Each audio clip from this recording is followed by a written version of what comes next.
De nuevo utilizaremos dos focos, el principal y otro de apoyo. Colocaremos el principal a 180 grados con respecto al eje de la persona, detrás de ella ocultándolo con su cabeza. Si la unidad es muy grande, incorporaremos algún elemento a la escena como fular o bufanda para así disimularlo, o si no, lo sustituiremos por un foco menor. Y puesto que estamos creando un auténtico contraluz, necesitamos una unidad de relleno que colocaremos de nuevo a 315 grados con respecto al eje de la persona, dirigiéndolo directamente a su cara.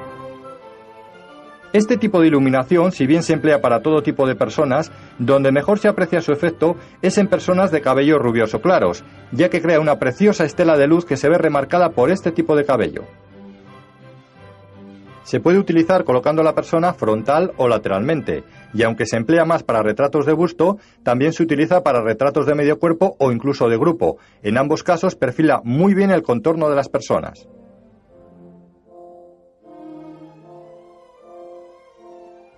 En la iluminación del retrato clásico empleamos tres focos.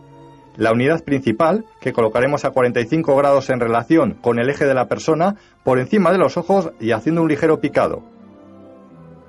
El foco de relleno, de menos potencia, que lo colocaremos a 315 grados con respecto al eje de la persona, directamente hacia su cara. Y por último, el foco del fondo para iluminar este y matar los restos de las posibles sombras que pudieran quedar. Este último debe colocarse siempre en diagonal con respecto al foco principal. Como habréis observado, este tipo de iluminación es una combinación de las iluminaciones que hemos estudiado antes. Es el tipo de iluminación estándar, es decir, el que más se usa habitualmente en los estudios fotográficos, la iluminación base de toda sesión de fotos.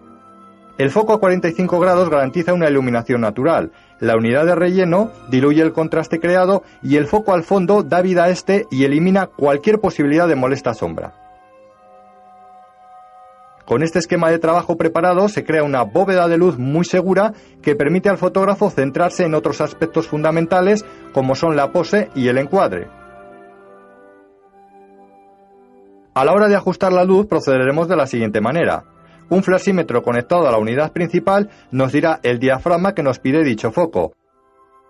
Atención porque ese será el que deberemos colocar en la cámara.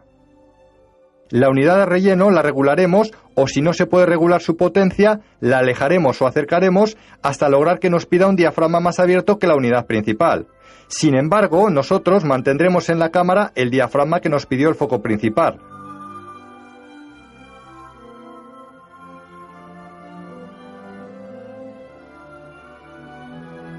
Esto se hace así porque en un estudio se trata siempre de conseguir iluminaciones que imiten en lo posible a la luz del sol, que es la iluminación madre, y como el sol es único, siempre recibimos la luz un poco de lado, creando de esta forma suaves contrastes, tal y como el que hemos preparado aquí. Por lo que el lado de la cara que ilumina la unidad secundaria quedará algo subexpuesto, creando un suave contraste y logrando así una iluminación muy natural. Por último, el flash que va al fondo se suele regular para que dé el mismo diafragma que la unidad principal. Aunque esto depende del material con el que esté hecho dicho fondo. Algunos fondos requieren más luz, por lo que es conveniente regularlos para que pidan un diafragma o dos más cerrados que el que nos pidió la unidad principal. Haciendo esto mismo con un fondo blanco, por ejemplo, conseguimos un efecto de sobreexposición que da una iluminación muy envolvente. Otros, en cambio, no necesitan tanta luz, e incluso algunos son tan sensibles que con la luz que desprende el foco principal y el secundario es suficiente. Se recomienda, por lo tanto, experimentar. Como os decía, este tipo de iluminación da mucha seguridad al fotógrafo, pero cuando se contemplan las fotos resultantes, al poco resulta demasiado correcta, demasiado monótona. Hay que darle un poco más de chispa y para ello vamos a incorporar variantes de las iluminaciones estudiadas anteriormente. En primer lugar vamos a colocar otra unidad a 245 grados con respecto al eje de la persona y vamos a regular su potencia hasta que nos pida un diafragma más que el flash principal. Pero de nuevo, nosotros mantendremos en nuestra cámara el diafragma que nos pedía este flash.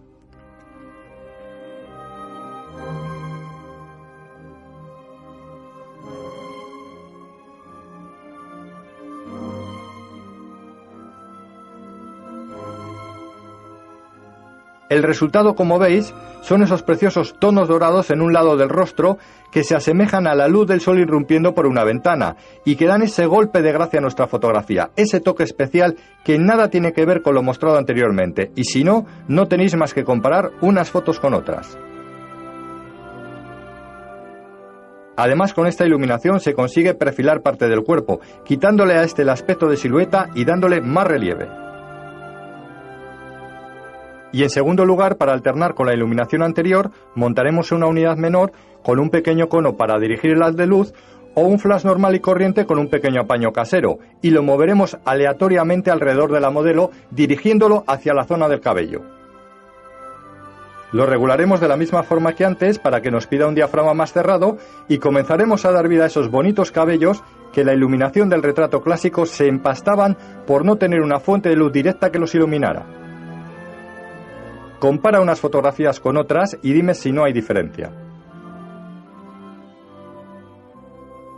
Aquí el pelo brilla y tiene vida propia, dando alegría y vitalidad a toda la imagen.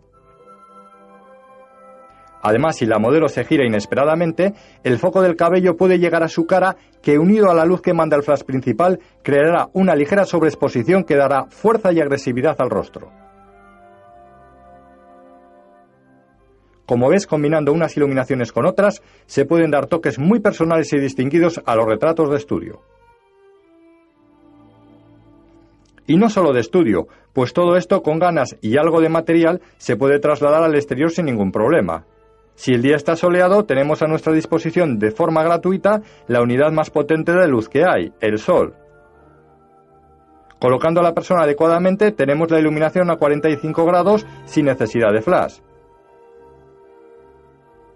Si giramos de nuevo a la persona, tendremos ahora la iluminación del cabello. Si queremos, podremos rellenar con un poco de flash el rostro.